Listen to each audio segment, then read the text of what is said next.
Yo, microphone check, make it a microphone check. Give it a microphone, I make the microphone dead. Don't step to me, newbie, I could truly be moody. I could have played the fucking Grinch in the movies. I've been a part-time shadow cat, part-time. That is not a guy that I would ever want to try to battle rap. Snap, crackle, pop, mind fried to a crisp. Make an MC into a wide-eyed lunatic.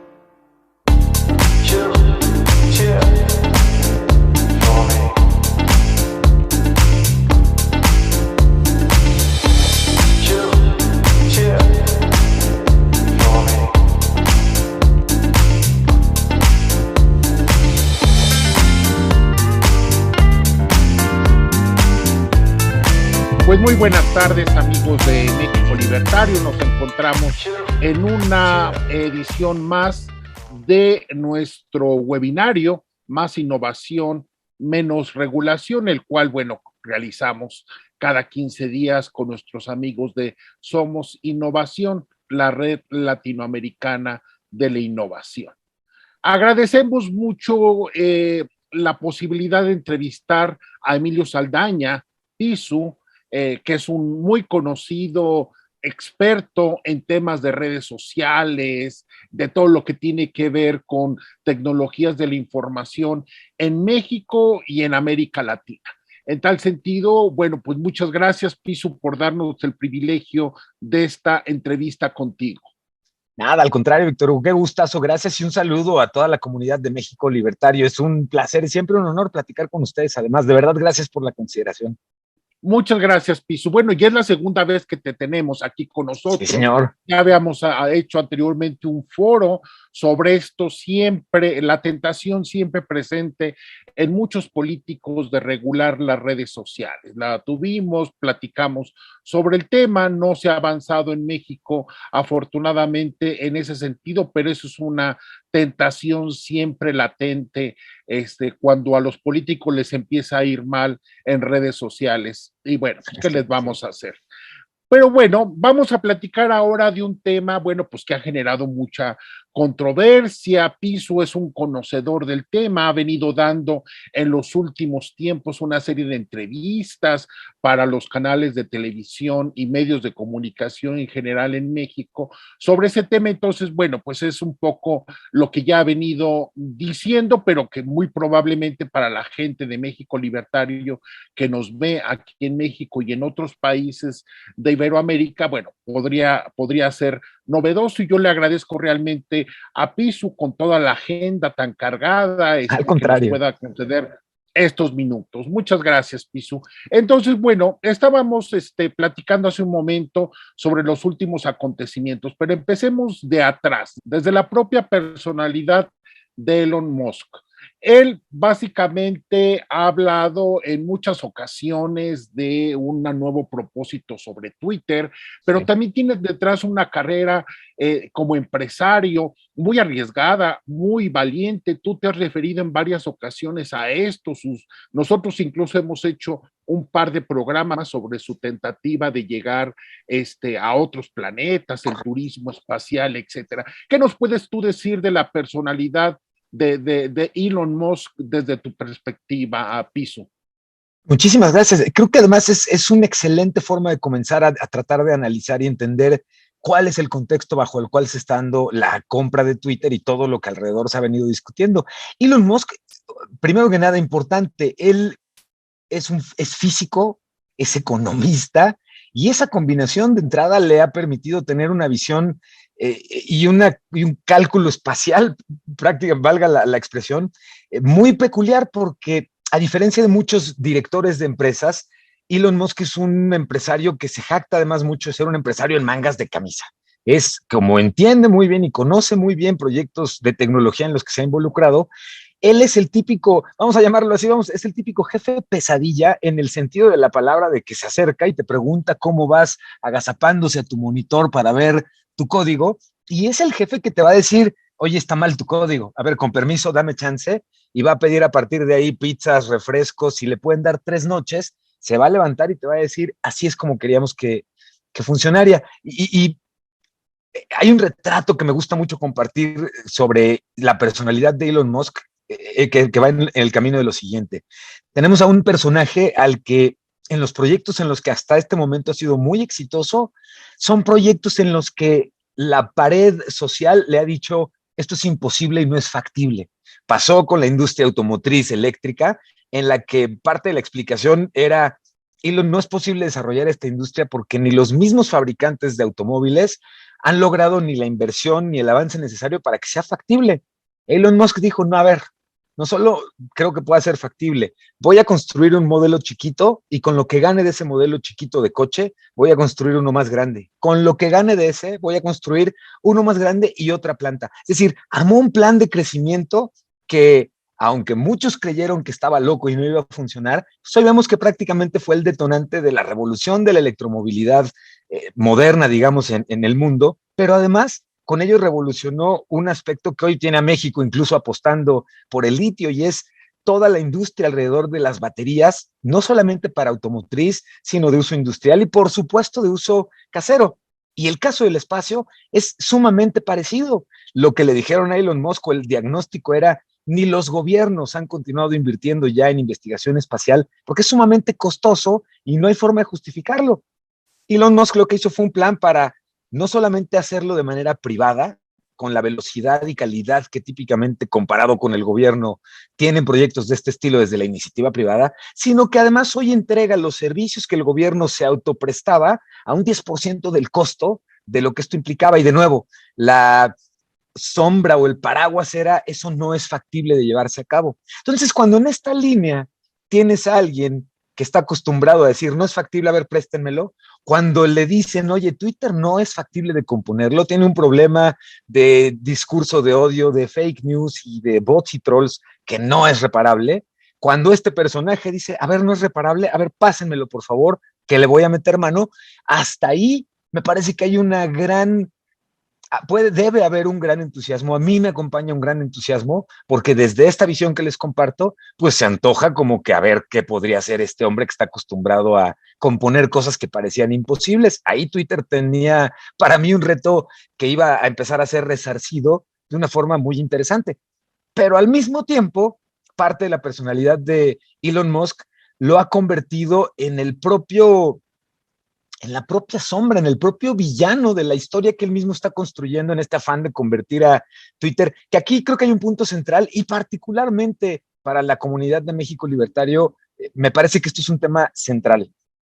Elon Musk cree y está convencido que Twitter, a pesar de ser una empresa privada y a pesar de ser una plataforma por lo privado con sus propias reglas, el impacto que han tenido sus comunicaciones y la presencia de diversos actores en distintas industrias relevantes como la política, el periodismo, ha convertido a Twitter en la plaza pública definida por el mismo Elon Musk.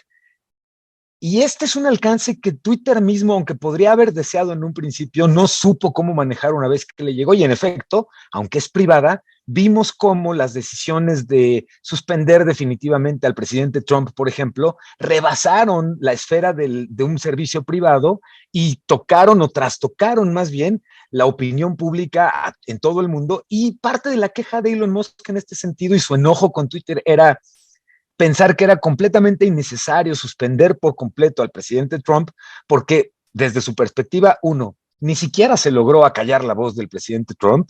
Dos, se generó un encono mucho mayor entre la población en Estados Unidos y al final del día hizo quedar muy mal a Twitter porque para la perspectiva de Elon Musk fueron muy tendenciosos en su filia política al tomar estas decisiones. Pero lo que sucede aquí y contrasta, y te doy de regreso el micrófono, señor, es que Elon Musk se autodefine como un absolutista de la libertad de expresión. Y cuando traducimos al español técnico este absolutismo de la libertad de expresión, preocupa porque si bien Twitter y las muchas plataformas digitales, pero Twitter en particular, han estado invirtiendo mucho alrededor de tratar de controlar y contener el discurso de odio, la toxicidad, los trolls, a través de distintos tipos de reglamentos, el cancelar estos reglamentos en un afán de tener una libertad de expresión completamente horizontal y plana, en realidad parece echar en reversa los esfuerzos. ¿Y a qué voy? Un ejemplo muy rápido. Si yo estoy tratando de defender un punto y estoy siendo atacado por 100 personas en simultáneo en una red social en la que no hay forma de que yo me defienda ni reporte que estoy siendo atacado, entonces esta libertad de expresión tan plana que plantea Elon Musk, en lo práctico, se convierte nuevamente en el regreso a esto que estamos tratando de evitar, al exceso de toxicidad y al exceso de violencia derivado de una ausencia de controles. Quizá aquí Twitter lo que ha fallado es que ha habido un exceso de controles y que además han derivado en polémicas que van desde si el algoritmo es muy mañoso, hasta dicho por el mismo presidente López Obrador de manera infundada, me parece, pero la cuestión de decir, oigan, ¿cuánto les pagan Twitter para que suceda o no suceda algo con una cuenta o con un tema o con un hashtag? Y ahí es donde creo que está el reto más interesante de Elon Musk, de lograr transmitirnos, si no lo está haciendo correctamente, que su espíritu va en pos de que sí podamos compartir y convivir de manera sana y segura, que ahorita hay un avance interesante a este respecto, o si lo que él está pensando en su cabeza, alguien decía hace poquito y me encantó la expresión, decían, componer la libertad de expresión en Twitter no es rocket science, no es tan sencillo como hacer cohetes y mandarlos a Marte y de regreso, es mucho más complicado. Entonces me encantó la referencia. Sí, claro, cómo no, o sea, imagínate, porque además involucra una gran cantidad de incentivos, regulaciones, leyes, sensibilidades, culturas. Bueno, el tema de la libertad de expresión da para mucho y es realmente Exacto. un laberinto.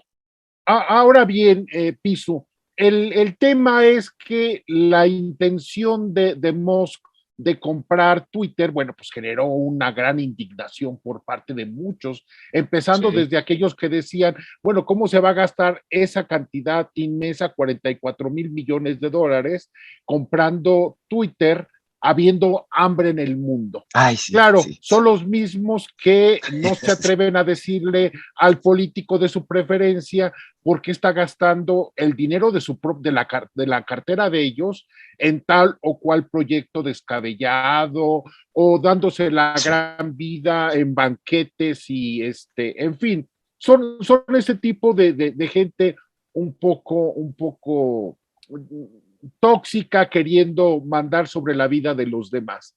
Sí. Pero tú, desde tu punto de vista, ¿crees que un gran empresario exitoso, de los mayores en el mundo, adquiere una red social como Twitter, que no es ciertamente de las mayores, pero es muy importante, Claro. pueda significar un peligro real para la democracia, como lo han querido pintar, para este tipo de críticos?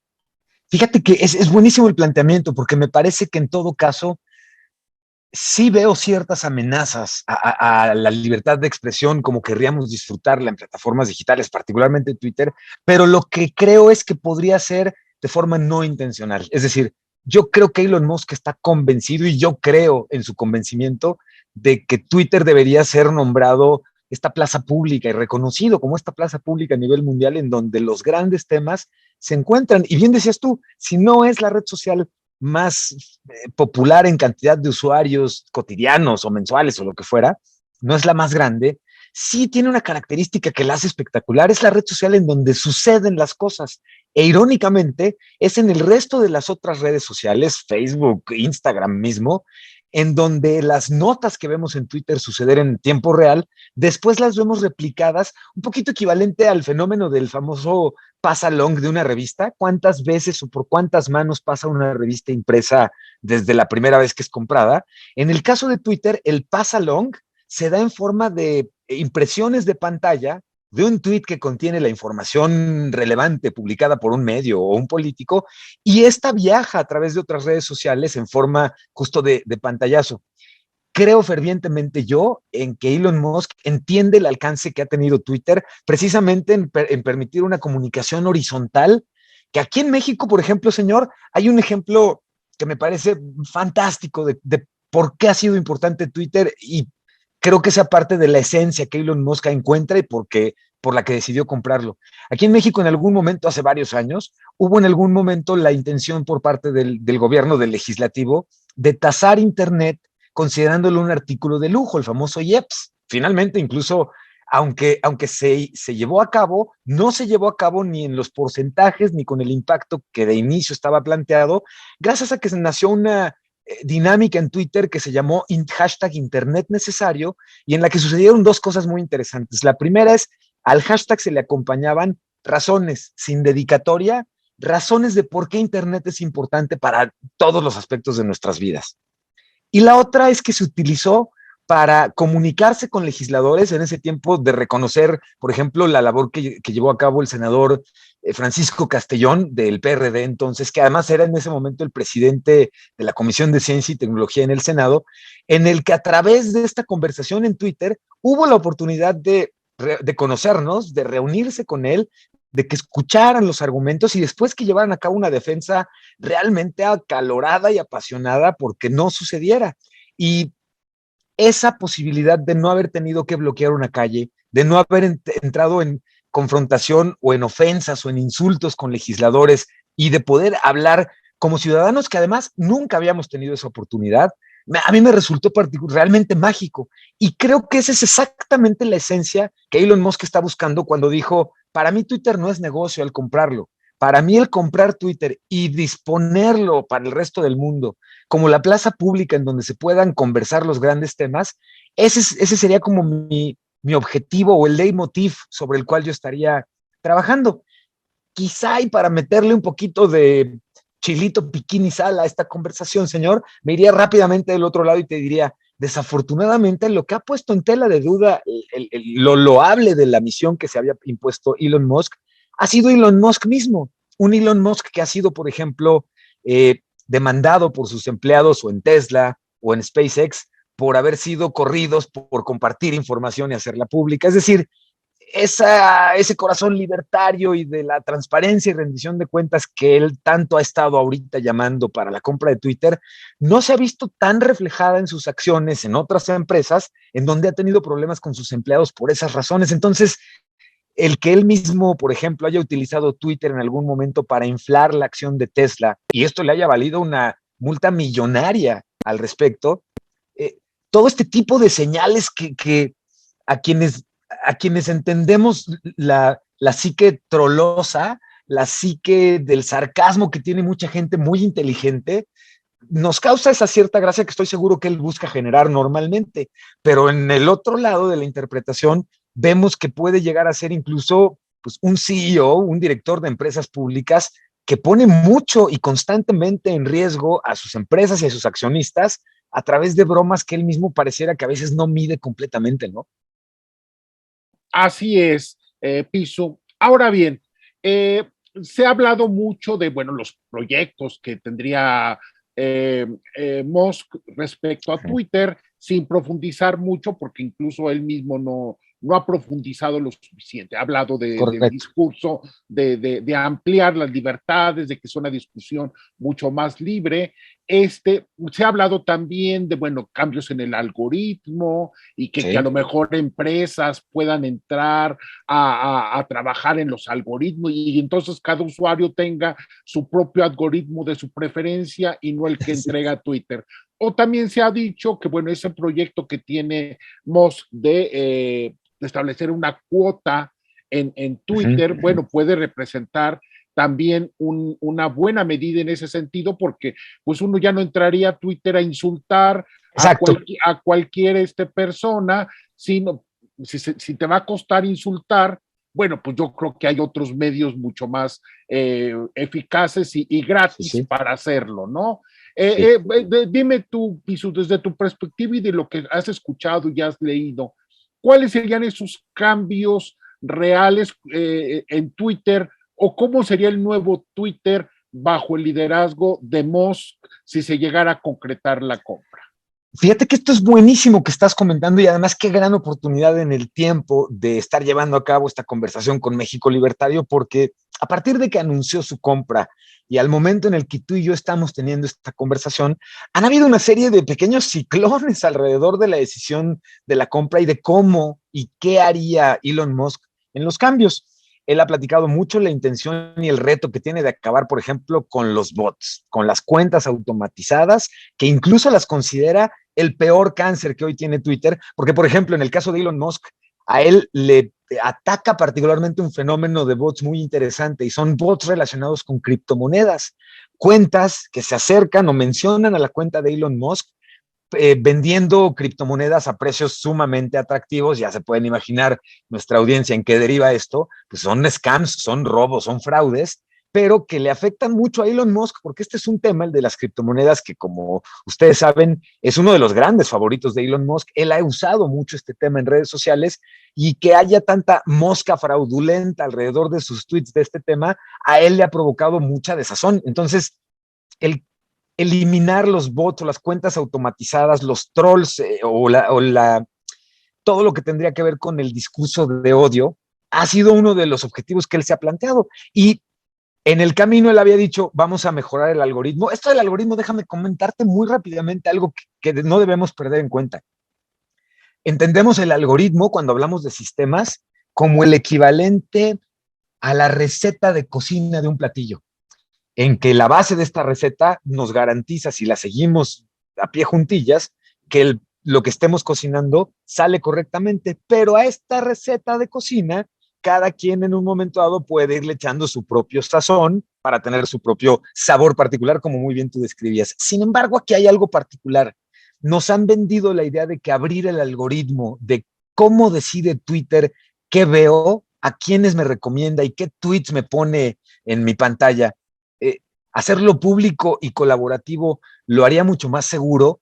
Estamos nada más comprando el lado muy bonito de la historia, que sí, es correcto, ayudaría muchísimo. Desafortunadamente pasa lo que pasaría, por ejemplo, en un equipo de béisbol o en un equipo de fútbol americano. Ambos, recordemos que son equipos que juegan mucho con jugadas prehechas, que en el caso del beisbolista, con el pitcher y el catcher, se están a base de señas, van llevando hacia dónde quieren la estrategia del juego. Y en el caso del fútbol americano hay hasta libros de la cantidad de jugadas que puede haber, que van determinando igual, no solo en el momento en el campo, sino quienes están desde afuera coachando al equipo y siguiendo el partido. Bueno, abrir el algoritmo como se ha propuesto plantearía un dilema muy similar, más bien al del fútbol americano. ¿Qué pasaría si el equipo contrario tiene acceso público a las jugadas que estamos determinando en ese momento?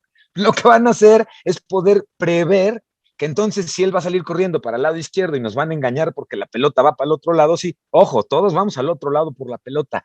En términos del algoritmo y de los trolls, de la desinformación, que puedan ver el algoritmo y cómo está funcionando, les va a permitir contrarrestar en un momento dado aquellas medidas que quisiéramos tomar para reducir desinformación, para reducir otro tipo de fenómenos. Entonces es importante que yo creo que lo que está pasando con Elon Musk es, él ve una oportunidad increíblemente grande en una plataforma de comunicación en el que, si la libertad de expresión estuviera garantizada desde la perspectiva que él tiene, todas las conversaciones podrían ser mucho más gratas. Ahora, ¿qué es súper importante del momento que decía yo al principio de esta respuesta, señor?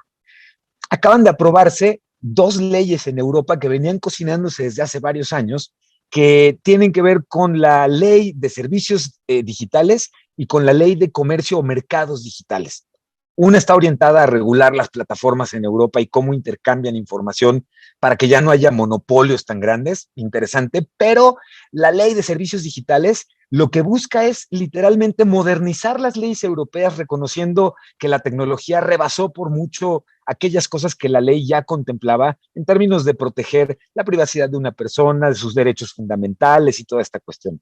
Al actualizarla, lo que están haciendo es lo siguiente: obligan a las grandes tecnológicas, léanse Google, Meta con Facebook, Instagram, Twitter, por supuesto, TikTok, las obligan a todas, ahí no les dan la opción, a seguir ahora sí una serie de lineamientos para reducir la toxicidad que pueden presentar, no solamente adhiriendo lo que sucede en las plataformas digitales a las leyes europeas, lo cual ya da un marco mucho más estructurado que solo las leyes de una plataforma privada, y la otra es que obligan a las plataformas a considerar ese espacio gris, señor, en el que recomendar cloro para que te mejores del COVID, pues no es ilegal, pero te puede provocar la muerte, en el que Instagram genera angustia e inseguridad en las jóvenes porque refleja una vida mucho más artificial de la que podrían llevar, hoy obliga a esta nueva ley a las tecnológicas en Europa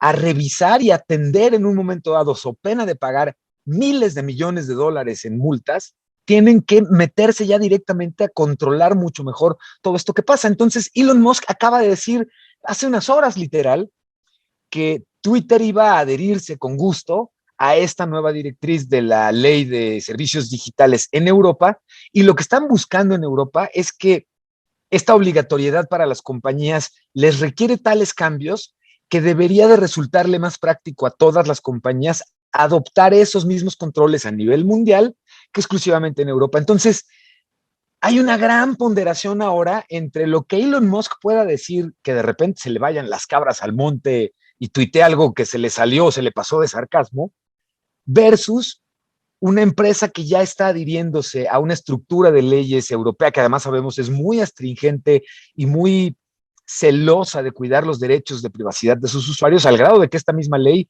no ha sido recibida con tanto amor por las tecnológicas, porque lo que argumentan es que es probable que esto detenga la innovación. Pero la realidad es que los grupos que atienden temas de libertad de expresión y de todos estos temas sí están celebrando que la comunidad europea integre las leyes europeas a la forma en la que funcionan las plataformas sociales, porque es una garantía de que en efecto se pueda reducir el nivel de violencia, de ataque, y que haya instrumentos de persecución y defensa. Entonces, es un cambio muy importante entre lo que podríamos creer que querría hacer Elon Musk y lo que ya nos acaba de decir en términos de la directriz que seguiría. Bien, muchas gracias, Emilio. Ahora bien, tú citaste, bueno, pues este replanteamiento que ha hecho Musk recientemente sobre adquirir Twitter, sobre siempre y cuando tenga el transparencia sobre bots, cuentas falsas, estos elementos tan tóxicos dentro de Twitter. ¿Cómo ves tú este anuncio? ¿O es simple y sencillamente un forcejeo empresarial de que, bueno, pues vamos otra vez a renegociar el precio? No sé, puede darse, si así se mueven los grandes capitanes de la industria, bueno, pues puede ser, es un comportamiento de querer sacar algún provecho. No sé, ¿tú cómo ves este tema, Emilio? Bueno, nos referimos justamente al anuncio que hace hoy Elon Musk de que anuncia que la compra de la adquisición de Twitter por 44 mil millones de dólares se encuentra en pausa hasta que valide que en efecto Twitter tiene menos del 5% de cuentas falsas o cuentas de bots. Esto tiene varias lecturas bien interesantes. La primera yo me iría con la que tú nos acabas de compartir, porque creo que le da mucho sazón a la cosa. Podría ser un movimiento en el cual Elon Musk, que hemos visto que es un máster para eso, está jugando con la apreciación de las acciones, buscando un rebate, un último descuento, un último paso estratégico o táctico para cerrar la operación. Le ha costado trabajo conseguir y llegar, digamos, con una camioneta con la cajuela llena de los 44 mil millones de dólares. Le ha costado trabajo, pero ya vimos que la semana pasada apenas pues llegó tranquilamente sentado sobre 9 mil millones de dólares en efectivo que le dieron amigos de varias compañías muy relevantes.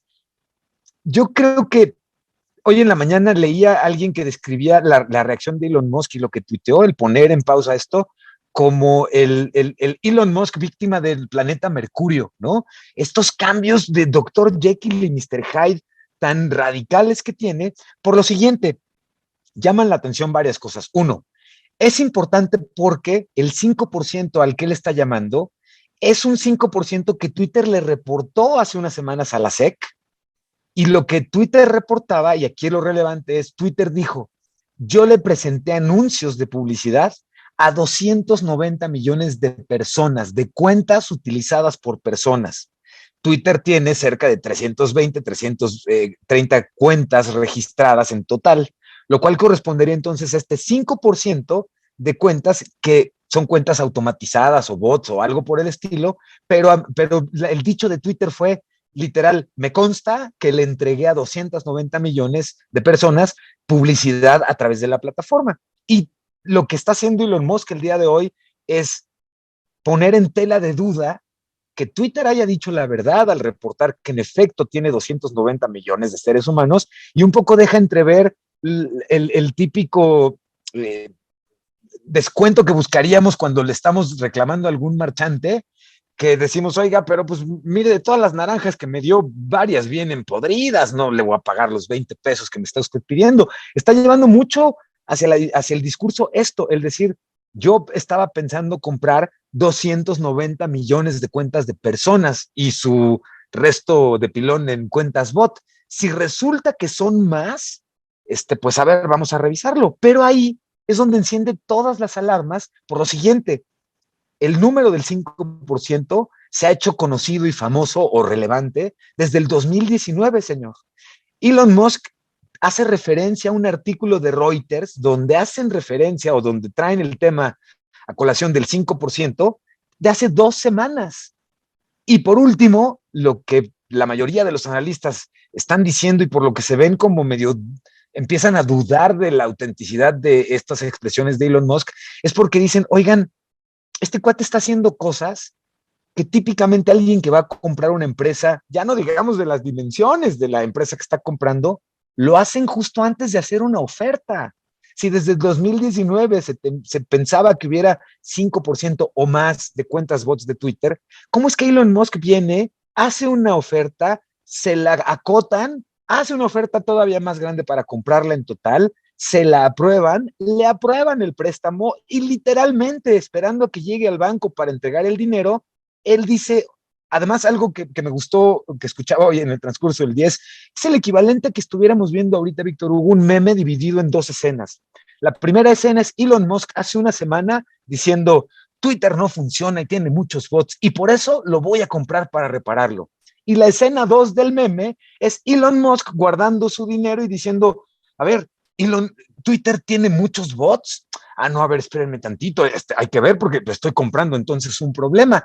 Esta ausencia incluso, y creo que aquí te doy pie para una siguiente lectura muy interesante, señor. Esta ausencia de contacto con el mismo board y con los mismos ejecutivos de Twitter, con quien pudo haberse sentado a puerta cerrada y haber dicho, oigan, enséñenme los números correctos, quiero ver si en efecto es 5, es menos, es más, y no afectar el costo y el prestigio de la operación que lleva a cabo, llama muchísimo la atención. Es decir, ¿por qué querría Elon Musk solito meterse el pie y tropezar una adquisición que además se ha venido empantanando? La semana pasada, señor, uno de los accionistas de Twitter puso una demanda en contra de Twitter y en contra de Elon Musk por la compra que se está llevando a cabo. Entonces, se le están empezando a sumar una serie de chipotitos al proyecto que no tenía contemplado Elon Musk, y el de hoy, poner en pausa la adquisición hasta validar este número, es quizá el paso más serio que da hacia los escépticos, para los escépticos que decían no se va a llevar a cabo esta compra. Este sí es un paso muy serio en camino a darles la razón. Llama muchísimo la atención. Sí, claro. Además, bueno, consideremos que no son cantidades menores. No. Es, por ejemplo, yo leía un par de comparativos, ¿no? Estos 44 mil millones de dólares son equivalentes a todas las remesas que llegaron a México en el año 2020, que para nosotros, bueno, pues son cantidades fabulosas que están sacando a flote al país, o bien la riqueza sí, del país entero, como Venezuela, Paraguay o Bolivia. Es así de inconmensurable la cantidad de estos 44 mil millones de dólares. Y bueno, pues correcto, es un negocio que incluso si no se realiza va a significar un hecatombe muy importante para las redes sociales y no se diga para Twitter. Yo realmente, si no se realiza, yo no sé cómo vaya a salir Twitter indemne de esto. No, híjole, qué buen punto toca, señor, y esto no se está platicando mucho. Es costosísimo que no se llevara a cabo la operación en varios sentidos. Uno, hay una penalización ahora ya en curso, es decir, ya activa, tanto para Elon Musk como para Twitter.